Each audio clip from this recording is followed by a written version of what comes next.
Welcome back to the Deeply Rested podcast. Do you have a stack of half-read anti-racism books on your nightstand gathering dust? Do you avoid thinking about how white supremacy shows up in your business because the conversation fills you with dread, fear, guilt, and shame? You are not alone. But now is the time to step fully into this hard conversation. Today, I am joined by therapist and anti-oppression consultant Atiq Shomar to discuss the ways white supremacy culture influences our businesses, and most importantly, what we can do to change it. Atiq makes this conversation extremely actionable by breaking down 5 things you can and should be doing to dismantle white supremacy culture in your business today. Now, 2 quick notes before we dive into this important conversation. First, I want you to know that this episode was originally recorded for my fundraising event, the Rest and Success Code, specifically for people who run therapy businesses. So the language we use in this episode is specific for therapists, but rest assured, everything Atiq shares applies to any type of service-based business that you run.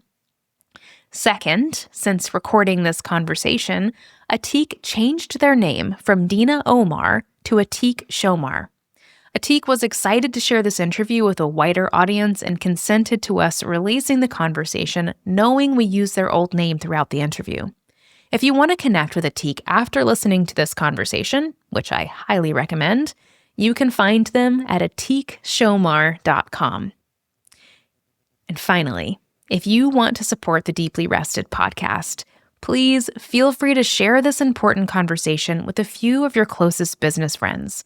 You sharing this podcast and episodes that you love with people that you love is the best way that you can support us in growing this show. All right. Thank you for being here. Thank you for listening to this conversation in particular. I really hope you enjoy this deeply rested conversation with anti-oppression consultant Atiq Shomar. Welcome to Deeply Rested, the podcast that helps people doing good work in the world take incredibly good care of themselves. I'm your host, retired therapist and disillusioned business coach, Megan Megginson. I'm on a mission to help people like you unlearn the rules that keep you trapped in self-doubt so that you can recover from burnout and finally become deeply rested. If you enjoyed today's show, be sure to subscribe to this podcast and join our weekly newsletter at deeplyrested.com/newsletter. Now, it's time for the show.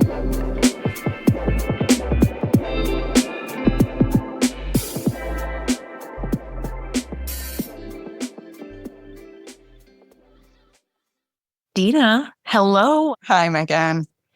How are you feeling? Good. Excited to be here. Oh, I'm so excited that you're here, Dina. And before we dive in, I want to be transparent with our listeners about our relationship and how I know you. So I know you, Dina, because you have been a member of my business coaching mastermind for well over a year now, which means I've had the incredible privilege of watching you develop your feminist, anti-racism, and anti-oppression consulting business for therapists. And it is something very special. Thank you. I've also seen you in action, Dina, with people in our coaching community. And I know that you are damn good at this. Like, you have such a gift for stepping into hard conversations with a balance of love and compassion, but also straightforward, assertive feedback. And I think that is a really incredible and special skill that you possess. Thanks. Thank you. It's great to hear. Well, and I think it's going to be a big part of our conversation today of balancing that like compassion with, but also like, hey, I have some shit that I need you to understand. And and I just think you have such a gift for communicating that, Dina. And I'm excited. I'm excited for this conversation. I'm a little bit nervous. I know that I'm going to learn a lot. I know that it's going to be challenging. And I have a feeling it's going to be the same for all of our listeners too. So I'm wondering, Dina, before we dive in to this conversation about white supremacy and our therapy businesses, if you have any words of advice for folks who are tuning into this conversation, who are feeling nervous or uncomfortable, or are maybe even thinking that they'll just skip this interview and move on to the next one, anything you want to say to those folks? Well, first, before we get started, thanks for having me. I really appreciate the opportunity to be here. And I want to acknowledge that I'm in Tucson, Arizona, which is the land of the Tohono O'odham people. We are occupiers of their territory, and it's important for us to acknowledge who owns the land that we sit on every day. So what makes this work hard, I think, is your question, because it is hard work. It is asking people to be vulnerable in a way that they don't usually get asked to be vulnerable. It's asking white people to look at things that are really hard to look at. So I would say to anybody who's considering skipping this is that it's worth a listen. And what you might want to do is take a couple deep breaths, acknowledge the hard work that this is, and that you don't have to do this alone. We're going to talk about tons of resources today that can help people on their journey. And we want to remember that we're doing things, we're talking to therapists because they want to be better therapists. And this is work that's going to make them better at their jobs, better citizens of the world, and moving forward, for their clients, really, truly for their clients. So there's lots of reasons to stay in this work, and it's hard. And I just want to acknowledge that up front. This is not easy stuff, and it pushes lots of buttons for lots of people. So yeah, you're absolutely right. So if you're wanting to avoid this conversation, you're the person who needs to listen to the conversation the most, maybe. Exactly. That's hard to hear sometimes, but it's usually true. Yeah. I really appreciate you starting this conversation with the land acknowledgement. And can you help me remember, Dina, at the end of our conversation, let's circle back to that and talk a little bit more about how people can learn about that, how they can weave that into their own businesses. I know that's not something we planned on talking about today, but I have a feeling folks have questions. So we'll just tag that on to the end if you're okay with it. Yeah, absolutely. Okay, well, let's kick off this conversation. Today, we're talking about 5 ways white supremacy culture shows up in your therapy practice and what you as a therapist can do to change it. We're talking more about your clinical work as a therapist today than we are about your work as a business owner. That conversation will come in season 3 later this year. But today, we're going to focus on what is happening in the therapy room. And I want to make sure we're all on the same page first about white supremacy culture. Dina, what exactly is white supremacy culture? So there's a long and complicated answer to that. The short and simple answer is white supremacy culture is a system of organizing the world that ranks people based on the color of their skin.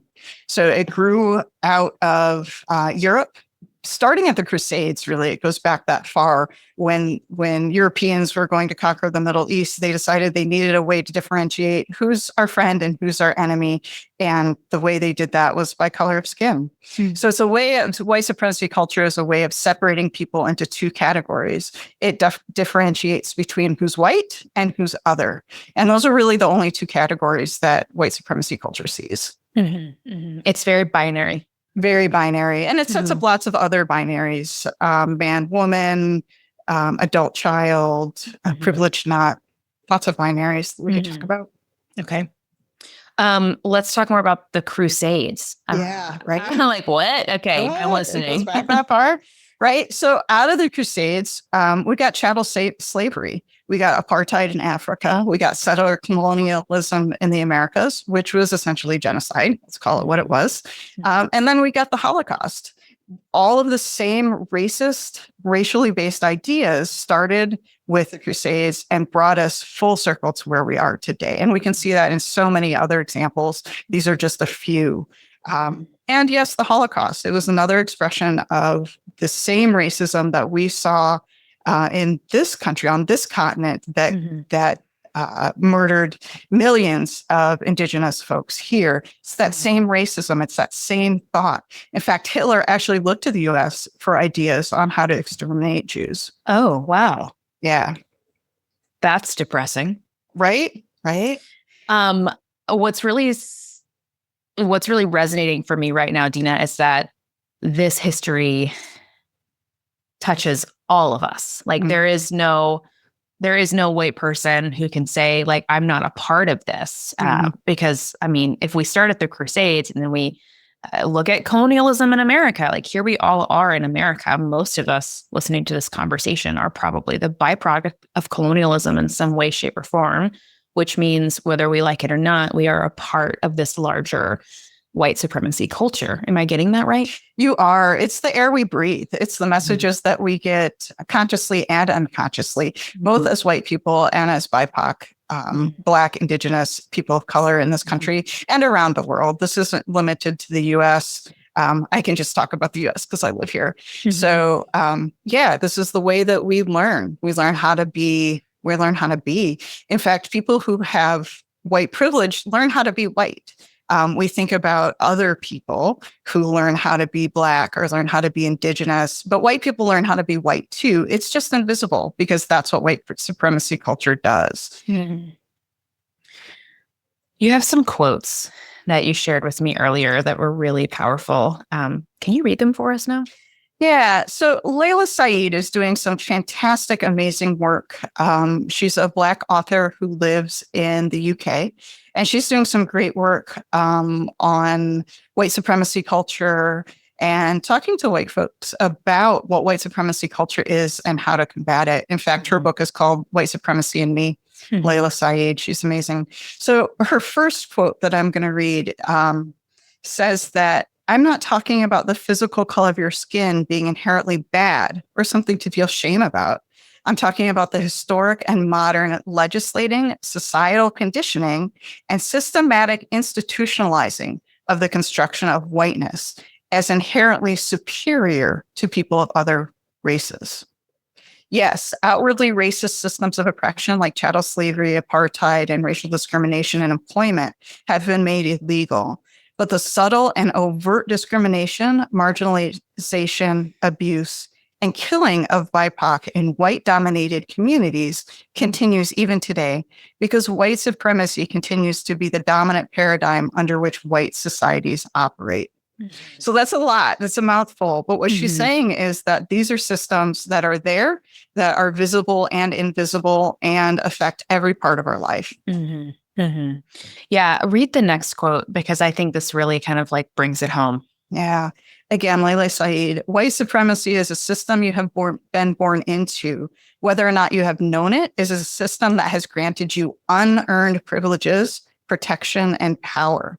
It's also a system that has been designed to keep you asleep and unaware of what having that privilege, protection, and power has meant for people who do not look like you. Ooh. Yeah, she's powerful. So powerful. I read Me and White Supremacy a couple of years ago, and it was hard. It was super intense, but also she has such a beautiful way of making it clear, like taking these big, I love how she says here that these systems are designed to keep you asleep and unaware of what having privilege, protection, and power has meant for the people who don't look like you. Yep. Like that really hits home. And I think we'll circle back to that idea here in a few minutes when we talk about how this relates to us as therapists and how this shows up in the therapy room.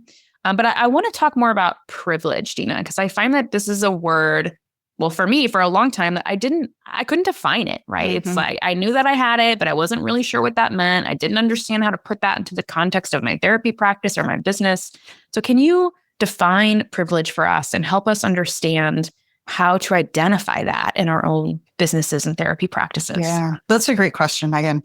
So privilege is when one person has power over another person based on unearned personal characteristics. White skin is a personal characteristic I have no control over and gives me power over other people. It comes down to,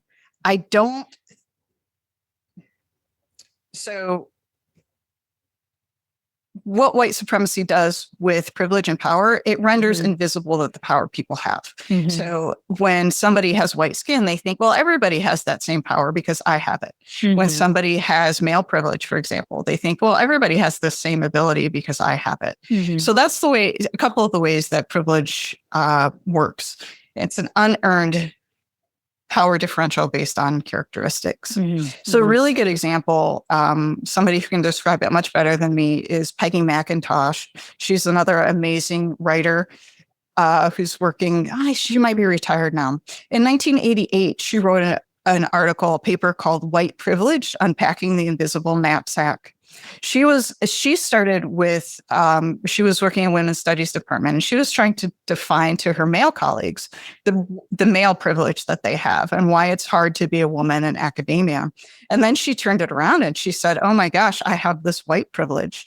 It's easier for me to walk around in the world than it is for my BIPOC colleagues. Mm-hmm. Mm-hmm. So she listed a number, 25 was the original list. It's since been expanded to 50 of the ways that she's seen white privilege work in her world. Mm-hmm. Can I read you some of those ways? I think they're really enlightening. So she says, I can avoid spending time with people whom I was trained to mistrust and who I have learned to mistrust my kind or me. Mm-hmm. So it's the ability to pick who you choose, to choose who you want to spend time with. Mm-hmm. And lots of BIPOC folks don't get to choose that. They walk around in white spaces all the time and don't have a choice. Well, immediately it makes me think about the private practice, the therapy private practice, and how most white therapists, myself included for a very long time, had practices full of other white people. But when you think about the BIPOC clients in our communities looking around, searching for a therapist of color, they maybe can't find one. And their only option is to work with a white therapist. So, I mean, immediately, there it is. Like there's a very clear way that it shows up in the life of the therapist. Right. Okay, tell me more. She says, if I should need to move, I can be pretty sure of renting or purchasing housing in an area which I can afford and in which I would want to live. Yeah. So the color of her skin isn't dictating who's going to rent to her or who's going to sell her a home. And we know study after study has shown just how difficult, how different the home buying is in this country for especially Black folk. Mm-hmm. And it's really difficult. So she was calling that out. It's easier for me because I have white skin. Yeah, absolutely. She says, I'm never asked to speak for all people of my racial group. Mm-hmm. That's a big one. Mm-hmm. Most BIPOC folk experience that at some point, usually often. Yeah. I have to speak for all of my racial group. They hear, oh, you're good for a fill in the blank, right? Yeah, no one's ever asked me to be like, hey, so tell me, what's this like for white therapists? Yes. Yeah. Like, what's this like for white entrepreneurs? But the same cannot be said for, what's it like to be a Black therapist? What's it like to whatever, fill in the blank? Yes, that makes a lot of sense. Yep. And the last one I'll highlight is if my day, week, or year is going badly, I need not ask if each negative episode or situation has racial overtones. Mm-hmm. So usually I can just be assured that they're not judging me because of the color of my skin. Mm-hmm. So we can also say that I might have other things that people are judging me by. They might not like short people. They might not like people with purple hair. That is not the same as white privilege. Mm-hmm. And white privilege doesn't negate other forms of oppression that you might face. It just informs that particular oppression is not coming from the color of your skin. Mm-hmm. That's really what we're talking about. Mm-hmm. It's possible to have multiple forms of oppression and multiple things that impact you. But then we're talking about intersectionality. And that's for another day. We can get to that later. It's a longer story. Sorry, Dina, go ahead. Just focusing on white supremacy is enough because it's big. It is so big. And I feel like when I've been in these conversations and when I first started doing this work myself, I was guilty of that. The first thought coming up for me was like, well, not everything has been easy for me. Mm-hmm.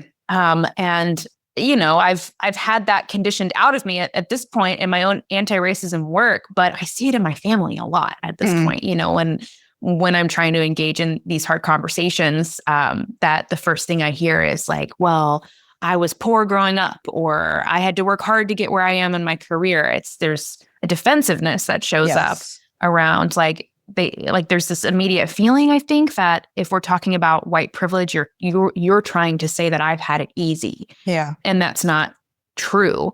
And what I'm hearing you say and reinforce right now is no. There's a much bigger conversation about intersectionality. And it's really important that we're able to name and acknowledge and hold space for the ways that we've all been challenged and that we've all struggled.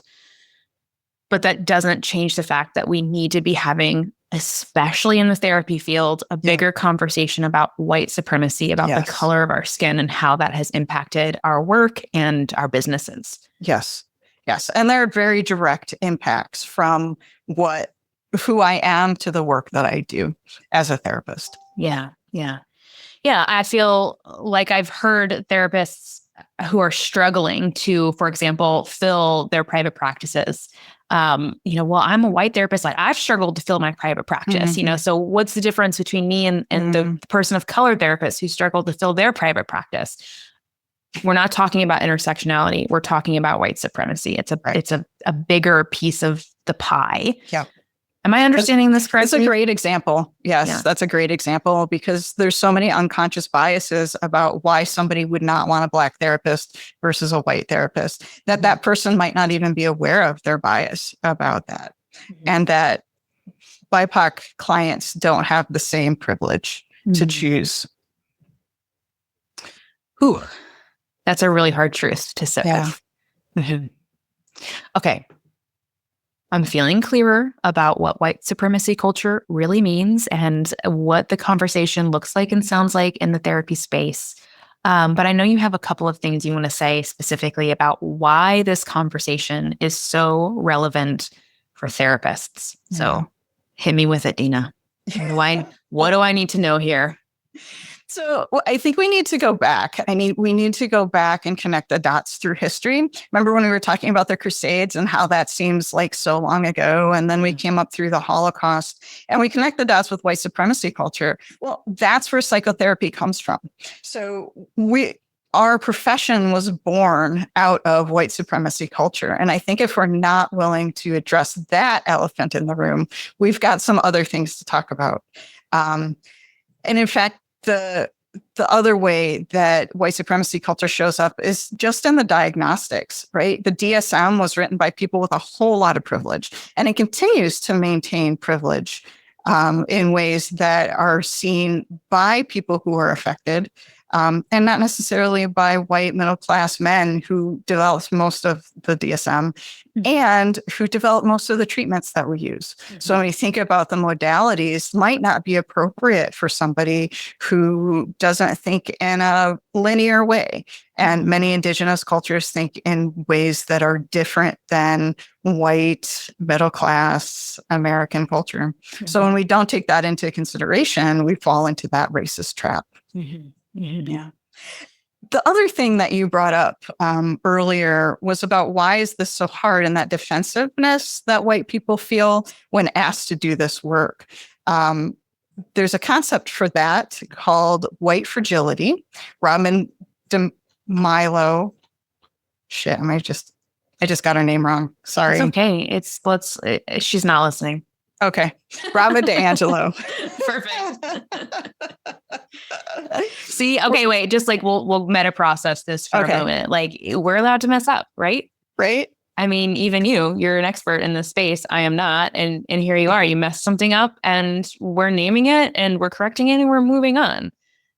It's something that I'm really trying to internalize in my own life around this work is it's okay to mess up. It's okay to own when you make a little flub or when you make like a massive mistake, and then you can move forward and keep doing the work.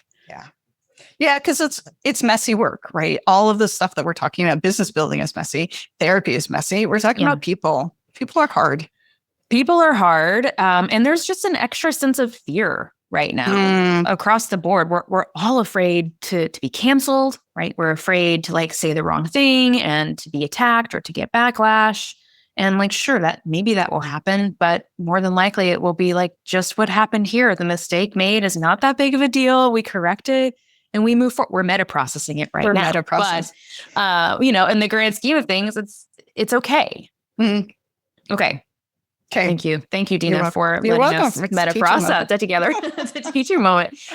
White fragility. White fragility is it's become kind of a buzzword right now, but it's also really important to take seriously, because white fragility is that feeling that white folks run up against when they're confronted with racism. So there's a really simple equation that I like to think about with racism, right? So today in this country, we have this idea that racist people are bad people, not racist people are good people. I want to be a good people, so I can't look at my racism, right? And we all have racism. It's the air we breathe. We just have to remember that, right? There's some shame that comes up when we talk about it. And the way to be a good people is by addressing the racism. It's by looking at that elephant in the room and really saying, this is wrong. I need to do something different about that. Right. And so if you're someone who's asking, why do we have to talk about this? Why do we have to do this? It means that you have some white privilege because you're not experiencing the opposite. And so I really want to challenge all of our listeners out there to really jump into this work. Like we said, it's scary and hard. We want to treat it like Fight Club or Bruno. We don't want to ever talk about it. And yet here it is. We need look at you weaving pop culture into this conversation. That's about as far as I go. That's as much as I know. Fight Club and Bruno. Fight Club and Disney movies. Yep. That's right. It's escaping the binary again, right? Because what you just described, racist people are bad people, not racist people are good people. I want to be good people, so I'm not racist. Yep. It's too simplistic. So pulling out of that, you're saying is really existing in this gray space where you say, I want to be a good person. I want to be an anti-racist. And I know that I am a part of white supremacy culture, which means whether or not I like it, yes, I have some racism inside of me, and I can deny it, or I can choose to be engaged in the conversation to become a better person, a better steward of humanity, or however you want to conceptualize it. Exactly. Layla Saeed says that this is love work. When we start really looking at ourselves deeply and difficultly, we're doing it because we love. We love our clients. We love our fellow humans. We love our planet. This is love work. That's beautiful. I hadn't heard that before. This is love work. And if I think about the other kinds of love work that I do in my life with my spouse, with my family of origin, it's fucking hard. Like, it's really, really hard. Yeah. And if we think about, let me just speak for myself. Like, if I think about challenging white supremacy and my internalized racism as love work for humanity, that's big. That's big. Yeah. Yeah. Thanks for sharing that. Let's circle back to why this work is important for therapists specifically. Yeah. So this is another hard truth, I think, is that when we're not actively engaged in anti-oppression work, there's likely chance that you're causing harm to your BIPOC clients. And you're certainly not doing the work to help as much as you could. And that's hard to hear. We're therapists because we love people, and we're therapists because we want to help. And to hear there's something that you're not doing that could help better is hard to hear. And the heartening part is that there's something you can do to do better. And it's not that far removed. It's doing this work. It's jumping in with both feet. And we can all do better. A thought just popped into my head. I don't know. This might be wrong. So I'm open to you telling me I'm wrong, and I won't cut it out of the interview if that's what happens. So you're saying that if you're not actively engaged in anti-oppression work, you are likely unconsciously harming your BIPOC clients. But the thought that popped into my head was, well, aren't you harming your white clients too by not being engaged in anti-oppression work? Because I mean, you're keeping them trapped in the same systems that. Yes. Okay, I don't know where to take that thought from there, but it just popped into, like, aren't we actually? Yes, we're like unconsciously, almost actively harming our BIPOC clients, but we're not doing our white clients any favors by avoiding this work either. No, absolutely. No, you hit the nail on the head. That's true. Whew. Okay. I was like, I'm going to throw this out there. I don't know if this is right or not. We're not doing anyone any favors by not doing this work. Every day that I don't deepen my work, I'm not helping anybody. And I'm actively hurting some people, and that's not love work. Bringing it back to that frame. It's not. Okay. All right. What's next? I think it's also, so I think one of the reasons that therapists avoid this is this idea that we shouldn't be political. I'm using the finger quotes here. We feminists like to say that the personal is political, and that therapy, I say that therapy is intensely personal. Therefore, therapy should also be political. Our clients are experiencing these harms in their lives in so many ways. And we have an obligation and an ethical responsibility to help.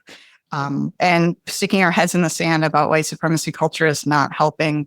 I go back to, I'm a social worker, and I go back to our code of ethics, and it's clearly laid out my responsibility to help clients with social justice issues and how that affects them. So I think we can ask the question, how does it affect clients when we don't acknowledge how these political systems work in their lives? And I think it may not be clear. So let me talk a little bit about the harms that I see. The biggest ones, the clients don't feel like they can bring their whole selves into the therapy room. I know I had a client or a therapist. I had a client, but I also had a therapist in the past who didn't understand anything about Islam. I'm a Muslim, and she didn't understand anything. And I felt like I was teaching her, which one took away my time from therapy and also made me not trust her. I'm like, well, if you don't do your own research, your own work, your own understanding of where I'm coming from, what else don't you understand about me? It built this wall and really degraded the trust that I had for her and the relationship that we had. And we know that the relationships are the most important part of therapy. That's the thing that brings the most change. So if I'm damaging the relationship by not understanding where my client is coming from or not hearing my client when they tell me things, there's nowhere for that to go. This is not going to help the client. And then I'm taking their money and being a poor steward. And that's just not cool. Quote of the day. It's just not cool. It's not cool, man. I'm really still, my brain is still circling around the personal is political and the application of that statement to our work as therapists and as healers. Because so I'm a straight up white woman. Also, I just had this thought a minute ago, so I'm going to put it out there and to continue our theme of meta processing, I was like, we should have owned our identities at the beginning of this audio only conversation. I forget we're not on video. Right. But even still, we probably still should be clear about our identities, even if we are on video, right? So I'm a straight up white woman. And I went to graduate school in Houston, Texas, the heart of the Bible Belt. And I was absolutely explicitly taught that therapy should not be political. Yes. Right. And yes, I was taught blank slate, blah, blah, blah. Don't bring yourself into the therapy room. This isn't about you. Yes, those messages were all subtle but pervasive and consistent. But the message of don't make it political was explicit. Like that was drilled into my brain as a baby therapist of like, there is no room here for political conversations. And what you're saying now, I just want to name this because I know I'm not the only one who was, and holy shit, like, isn't that like, there it is. There's white supremacy in my graduate level education. Yes. There it is. And this idea that you're bringing to the table right now, if I'm understanding you correctly, is throw that shit out the window. Right. And let's say actually therapy is political. Yeah. Because it's personal, because the personal is political. There's no way for therapy not to be political. And you have to stop being afraid of that. Yeah. Because really like the most transformative work, especially for our BIPOC clients, will come when we as white therapists specifically say, this is a political space. Like, let's get real about who I am and who you are and what that's meant for your life. Yes.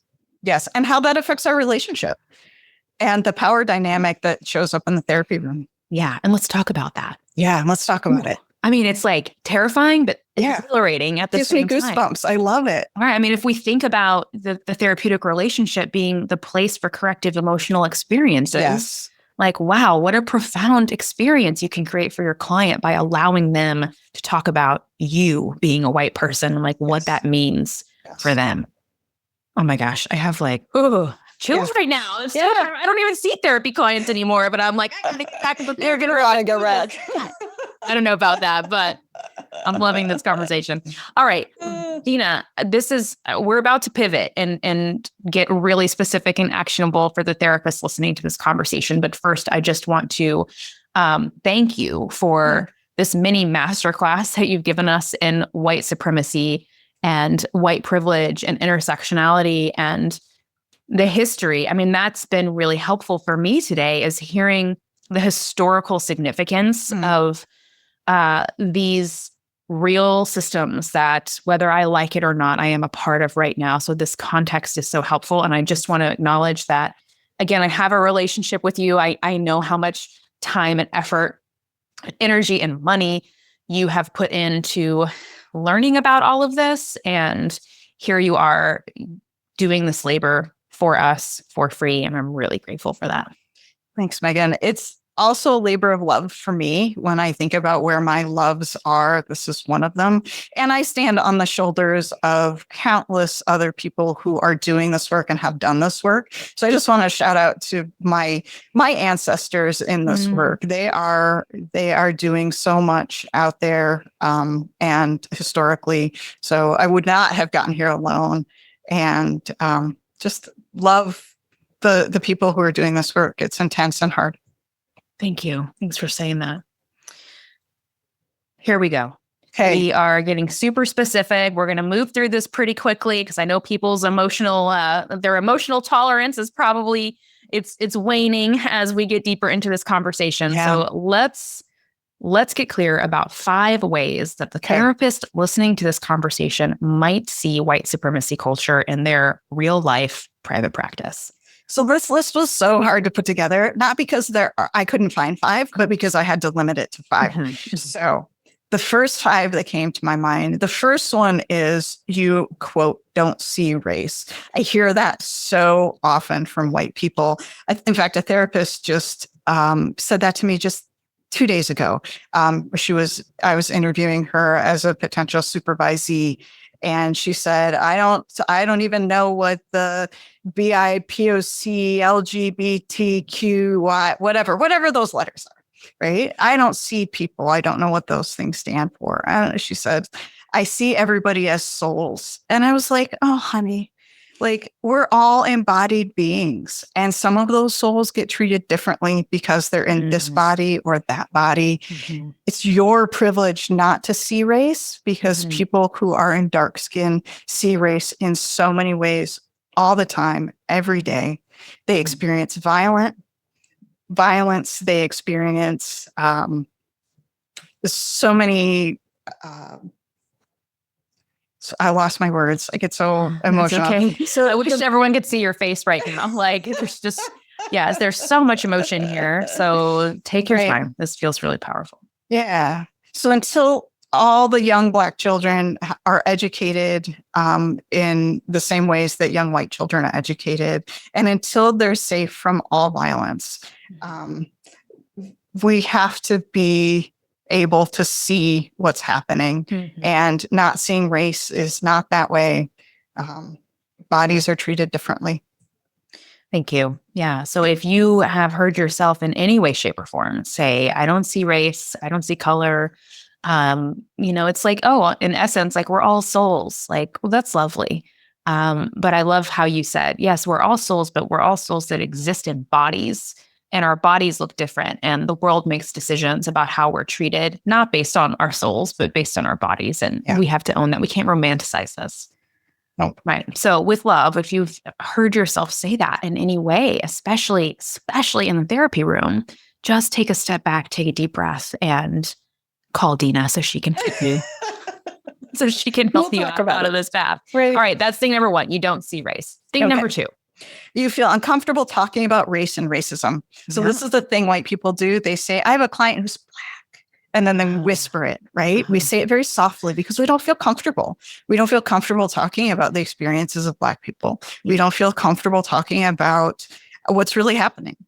So when you don't feel comfortable, when you feel that defensiveness, anger, or shame come up, it's a sign. I need to do something with this. We ask our clients to do that all the time. Oh, you're feeling shame? Let's bring that into the light. Right? And you know what I was just thinking, Dina, is that there are probably a lot of therapists listening, probably myself included, thinking about, the last couple of years of my therapy practice where I've gotten much more comfortable having conversations about race and racism in my personal life, but I was still pretty scared to do it in the therapy room with a therapy client. Yeah, it's hard. It's another jump, right? Because we think it's a little bit like talking about suicide. We think if I bring up, oh, is this about race? Then they're going to think, oh, well, maybe it wasn't, but now I suddenly see that it is, right? Or something's going to happen that we don't get, we don't know, we don't understand, or we don't know how to control. And so we feel scared of it. Yeah. All right. So you don't see race, you don't see color. A good sign white supremacy culture is showing up in your practice. If you feel uncomfortable talking about race or racism with BIPOC clients in your practice, that's a good red flag for you. The third red flag, this is a big one. Yeah. You don't have any BIPOC clients. Zero. Or one, right? Maybe somebody who's my token BIPOC, and then I can feel good about having somebody. Look at me. Yeah. But what we know is that BIPOC folk in our country are trauma survivors. In fact, they live trauma every single day. And people who are trauma survivors, we all know, can sense who understands and who doesn't. They can sense who's safe and who isn't. And if you can't show up for them, they're not going to show up in your space because it's simply not safe. If you can't create that safe space, if you can't hold that container for them, they won't show up. Okay.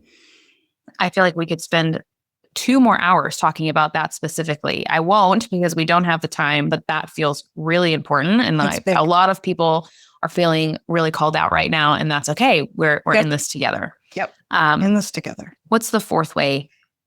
Yeah. You don't show up as you in the therapy room, right? We were talking about identity and how important it is. And we've all been, my school too, you don't show up in the therapy room. You're a blank slate, blah, blah, blah. It's not true. It is just simply not true. I show up in the therapy room in this body, and people see me in this body, and they make lots of assumptions about who I am based on the ways that I present, the ways that I show up. And the more authentically I can do that, the more likely it is that clients, BIPOC clients especially, will respond to that in a very positive way. It's that mutual vulnerability, and we're taught not to do it. And yet it's what our clients need. They need to know that we're safe, that we're going to show up with all of our foibles and life experience. Beautiful. Yeah. And, I'm a big believer that showing up as yourself is going to help you prevent burnout in your own life too. None of us are benefiting from this system that teaches therapists that they can't show up in the room. None of us. In fact, I would say, and I know, Dina, you and I have had this conversation before, but it serves the white man in power for us to be silent. If I as a white woman am just showing up in the therapy room, handing out DSM diagnoses like candy and using all of the therapy models that I learned in grad school that were all created by white people, and I'm not showing up as myself and I'm not asking hard questions, I am actively perpetuating the system of power that I too am a victim of. So what an active revolution as a therapist to step into the room and say, you know what? Screw it. No more of that. I'm showing up as myself with boundaries, of course. Yes, of course. I'm going to talk about race and racism. I'm going to do this work in a way that feels good to me so that I don't burn out, so that I can help more people, so that I can challenge white supremacy. That's huge. Yes, huge. Okay. Way number 5, white supremacy culture might be showing up. Number 5 is you're not involved in the community beyond your therapy room.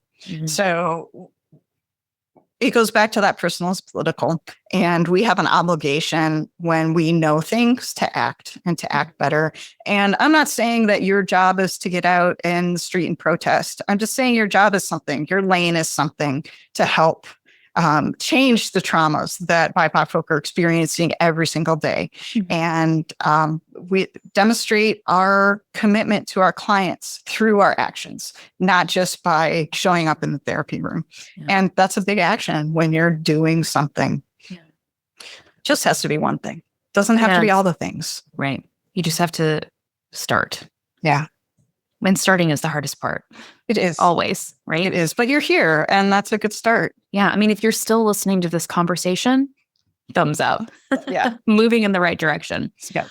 Okay. You have a little extra here that I had to keep in when you sent me your talking points because it's just too good. So what's the bonus sixth way white supremacy culture might be showing up in your practice? Yeah, this one's for you, Megan. Thank you, Dina. It was pretty big. Number 6 is you hate Mondays. Whatever your day or Monday is, Tuesday's my Monday. Whatever your Monday is, you dread it and you don't look forward to it because you're exhausted. So this is the intersection between white supremacy culture and capitalism, which is a system we all have to work within too. And again, we could have hours of conversation about that. But in the meantime, it's important to pay attention to where your energy is and where it's depleted because burnout is real. I'm preaching to the choir now. Mm-hmm. And it means you won't have the energy to do this other hard work. That's really the point that I want to get at. When you're satisfied and happy and not burned out, you can do the hard work that we all need to do. White supremacy culture is really good at telling us, don't talk to other people, stay separate, stay siloed, stay individual. Mm-hmm. And you have to work all the time so that we don't have energy to sit back and recognize what's really going on and, squash the patriarchy. So that's my goal, is that we're all rested and able to do our lane. So we have enough energy for it. Yeah. Exhausted people can't fuel a revolution. Nope. We can't do any of that. Okay, Dina, we have to have another conversation later about capitalism. I'm game. That's awesome. All right. So in sum, 5 ways you might see white supremacy culture in your practice. Think of these as red flags. You don't see race. You feel uncomfortable talking about race or racism with your clients. You don't have any BIPOC clients, or maybe just one token BIPOC client. You don't show up as you in the therapy room. You're not involved in the community beyond your therapy room. And you hate Mondays. These are really great red flags. Even if one of these red flags rings true for you, I want you to definitely download the document that Dina's created for us with more red flags to be on the lookout for and a bunch of resources to help you get started on your own anti-racism, anti-oppressive journey as a therapist. So that's coming. We'll say more about that at the end of the conversation. But Dina, I know that you have 5 specific suggestions for the therapists listening who are ready to take some action. Yeah. So 5 suggestions. Let's get started with number 1. Number 1, educate yourself. And I think that this is a really, really good place to start. And this is only the very tip top of the iceberg, which is melting because of global warming. Womp, womp. The key thing to take away from this too is that not to rely on your BIPOC clients to educate you. Just like my experience in therapy, BIPOC clients have enough on their plates to not to have to educate you. Mm-hmm. It's your job to have an understanding of the overall concepts of what's going on in the world. When you have a client who comes in and says, I'm Muslim, to understand a little bit about Islam and what that means and what that might mean for their life. Mm-hmm. There's a ton of resources. There's no shortage right now of people talking about what it means to be fill in X identity in this country. I'm going to give you some today, and then there's a ton more resources on my handout that people can get for free. So it means reading, educating. School's a great place right now. There's so much information out there. Mm-hmm, mm-hmm. I love, I've heard you say before, the general rule, ask the internet. Ask the internet, yep. Don't ask your BIPOC friend or your client, ask the internet. The internet has the answer. Yep. Or there's a even for that. There's a YouTube video for that. Even better, invest in doing this work with a professional like Dina, or there are so many people who are doing this work right now who will guide you through this process in a structured way, create a container for you to have big feelings and to ask hard questions. I just can't recommend that. I can't recommend that enough. I've done a little bit of both. I've done a little bit of self-study, and that's been great. But I noticed that I fall off the wagon. It took me forever to finish reading Me and White Supremacy because I would just get emotionally overwhelmed. Yep. I would do like one section and then I would just start avoiding it because it was so hard. And I've done the deepest work when I've paid someone to guide me through the process. So anyways, I just wanted to add that in because. And it's that silo thing. You don't have to do it alone. And so many of our white families and our white colleagues aren't doing this work. And so it feels very lonely. It feels very isolating and you feel a little crazy sometimes. That's a really good, we're on a little bit of a tangent now, but I think part of the reason that I stepped into paying someone to do the work was because as I was doing self-study and kind of getting into this on my own and trying unsuccessfully to have some of these conversations with my family of origin, I started getting really emotionally overwhelmed. Yeah. I mean, I did. I started, and same for colleagues, it did feel really lonely. I'm just sitting with this because I think you're right. If we're not in community, if we're not having this conversation with people who can meet us with compassion and support and have the hard conversations, we'll probably just it will just fizzle out and we won't do the work. Yeah. And we're therapists. We know the value of paying somebody to be our shoulder, to create space for us, to have that container. All the things we do in therapy, we need it and we need it for this work. Yeah. Okay. All right. Educate yourself in many different ways. Yes, so many. What's the second thing we can do about white supremacy culture in our therapy businesses? Yeah. My number 2 is dive deeply and fiercely into yourself and your own privilege. It goes back to that idea of how we show up in the world and who we are, how we show up in the therapy office. And to understand that white supremacy culture ends with each of us. Each of us have a responsibility for ending it, for doing something different. And there are ways of doing this that don't put, like you said, don't put that responsibility back on the BIPOC people in your life. This is work for white and white passing people because BIPOC folks are shouldering the burden of 500 years of genocidal history. And it's time. Oh, I'm just feeling this in my body. Just like the guilt, the heaviness, the empathy. It is, I feel it in my body right now, how easy it is to get overwhelmed by the weight of this conversation. And then it comes back to the isolation. Like if I didn't have you, if I didn't have another conversation with you on the books in a week, I would probably stop this interview and feel really heavy and bad and then avoid. Yeah. So I think you can't do this alone. No. Okay.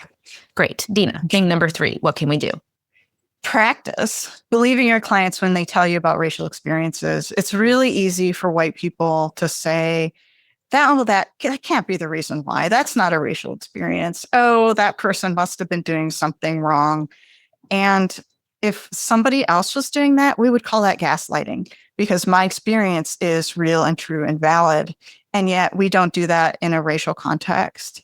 And if somebody did that to you, you'd be pissed. It would be hurtful. If somebody said, oh, that sexist thing that happened to you wasn't because you're a woman. We all get that. And we need to see that for our clients and to be able to say, oh, was that race-based? Was that something that you experienced because of your race? When we say things like, oh, they didn't mean it that way, gaslighting. And we need to find those instances in ourselves and practice not doing that. Practice sitting with the discomfort of not pushing away race-based experiences that are violent and horrible. Wow. I've never heard anybody talk about it in terms of gaslighting. And I'm so shocked. This is the first time I'm hearing somebody say that because you're so right. Like that's exactly what that is. Yeah.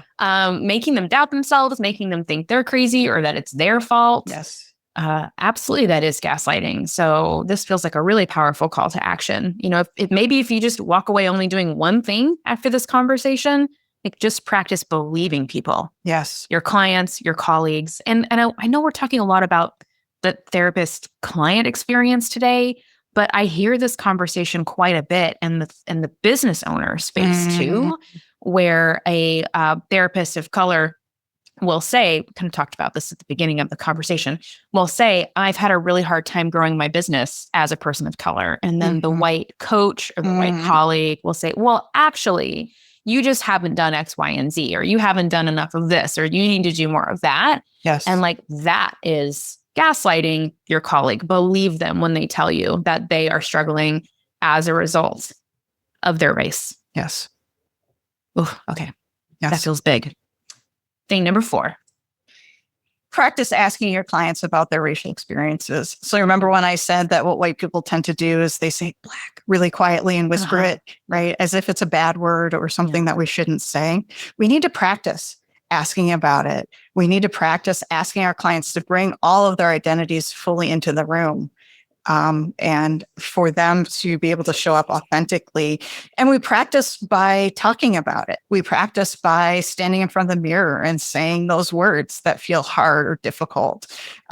We practice by talking to our colleagues and reading and learning. So practice, it's a big one.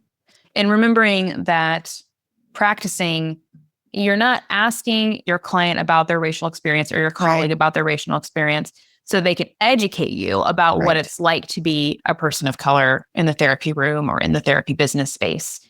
That's not the purpose for your asking. You're asking as an invitation to let them know that you want them to be their full self with you. Yes. Which they'll only do if you in turn are your full self with them. Absolutely. Okay. Yeah. Thing number 5 we can do to combat white supremacy culture in our therapy practices, Dina. So I labeled this one, representation is important. So representation in all areas. When I redesigned my website, I made sure that all of the pictures on my website were people of color, without hesitation or a doubt. This is who I want people to feel comfortable seeing on my website and associated with my business. What's the language you use to describe your practice? Language is crucial. Who are the people that you're describing as your ideal client? How can you make it more inclusive? We're always value signaling. I'm value signaling. I only value white people if all the pictures on my website are white people. And BIPOC clients see these things. You may not, because that's how white supremacy culture works. But BIPOC clients see them very clearly. And again, they know who to trust and who not to trust. And we're not doing them any favors. I'm just sitting with that. This is all so powerful. And I'm starting to think, I'm coming back to the land acknowledgement piece. And I'm seeing more and more that people are putting in bold front and center on their websites a land acknowledgement, but also I am affirming of these identities. I am using an anti-racist lens. Like, give us just like a 5-minute masterclass, Dina, in what should we be leading with in our marketing and how can we do that with integrity? Yeah, that's a good question because I see a lot of those websites and I'm like, but you don't really. It's all fine and good. But it's the deeper level. Like I might see your splash across your page, I serve queers, and see no same-sex couples represented in your pictures. And I'm going to go, but you don't really. Or the way you talk about, or on your intake form, there's 2 sexes you can choose from. I'm either male or female. That doesn't speak to me. Or asking about race specifically isn't included, or isn't important, or the only people in your practice are white people. It's really a turnoff for folks like me who are looking for somebody who understands a little bit deeper and more about the practice. So language is important. Language is important, and it sounds like the way I'm hearing you describe it is if you're going to lead on your website with some statement about how inclusive or affirmative you are, you need to be able to back that up. Yeah.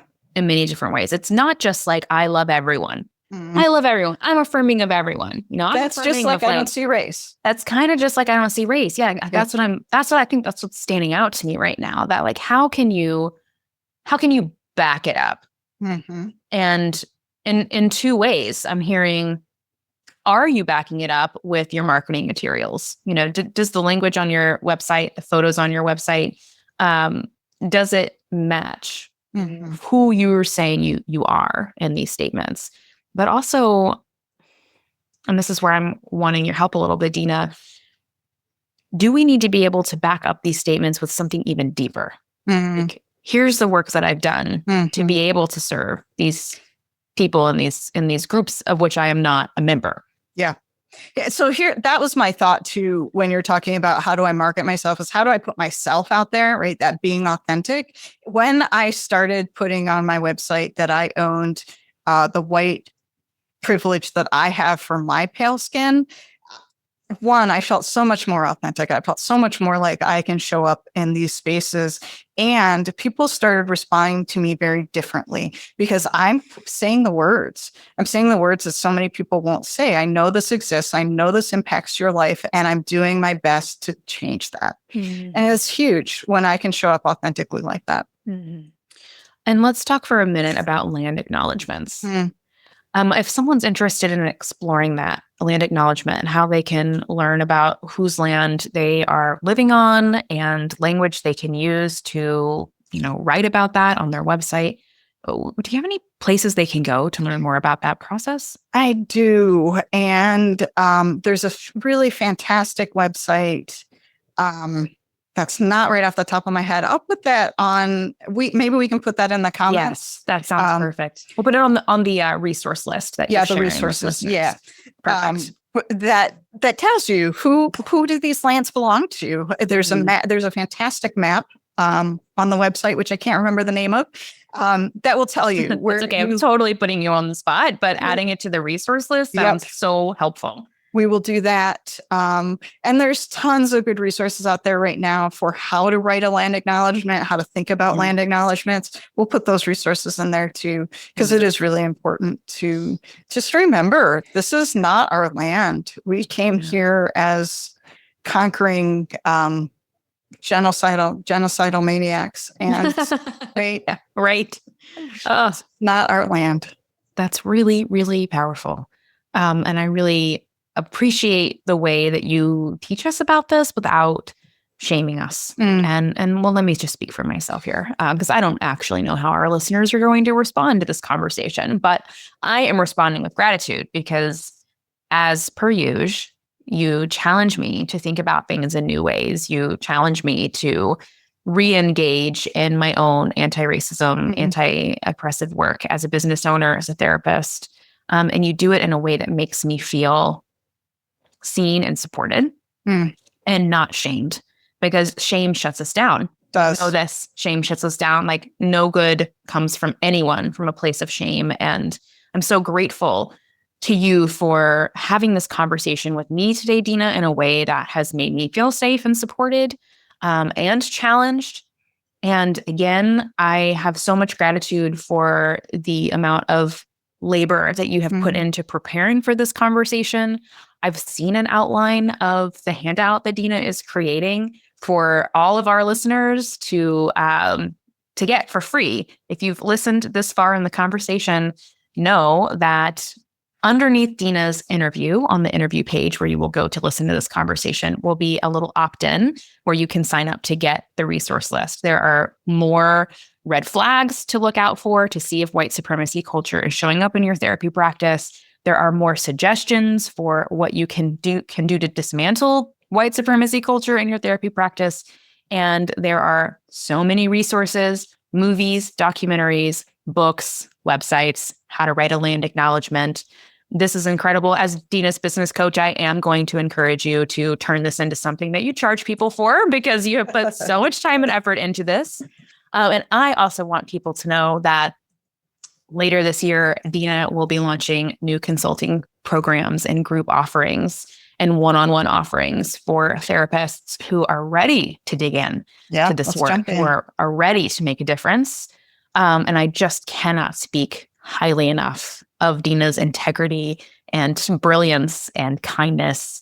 And I just would absolutely feel so safe doing this hard work with Dina. And Dina, I'm so grateful that you joined us today to share everything that you shared. Thank you. Thank you, Megan. I appreciate it. And I think the last thing to leave people with is that they don't have to do this work alone. This is hard. I'm just going to say that again. It's emotional. It's difficult. Don't do it alone, whether that's with me or somebody else you trust. Get together, talk to people. Yeah. Yeah. Thank you for reminding us of that. Don't do it alone. If you're anything like me, you'll try to do it alone and then you'll just stop doing it because you'll be ashamed and depressed and scared. And what do we do as humans? We avoid what feels challenging. Yes. And I own that is like a testament to my privilege as a white woman that I can just stop doing the work and go about my life and nothing changes for me. And being in community and having accountability, I can't do this work without it. And I just really appreciate you naming that, Dina. Thanks, Megan.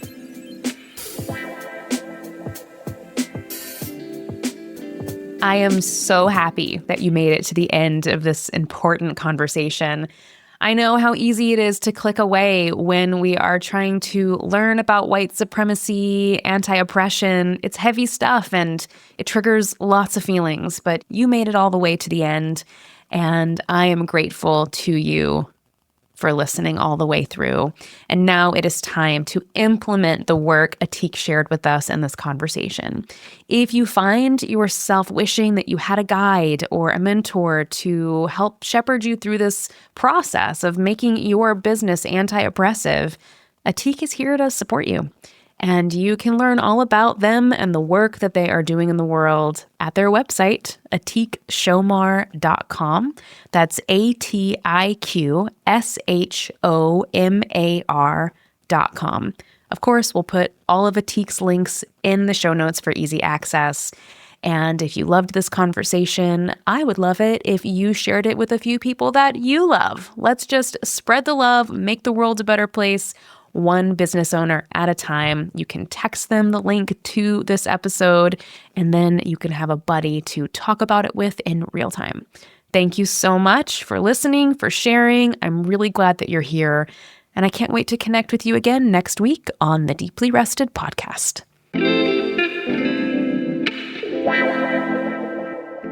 Thank you so much for listening to today's episode of Deeply Rested. If you enjoyed this conversation, I would love to invite you to join the Deeply Rested weekly newsletter. You can sign up at deeplyrested.com/newsletter. I hope to meet you in my inbox very soon.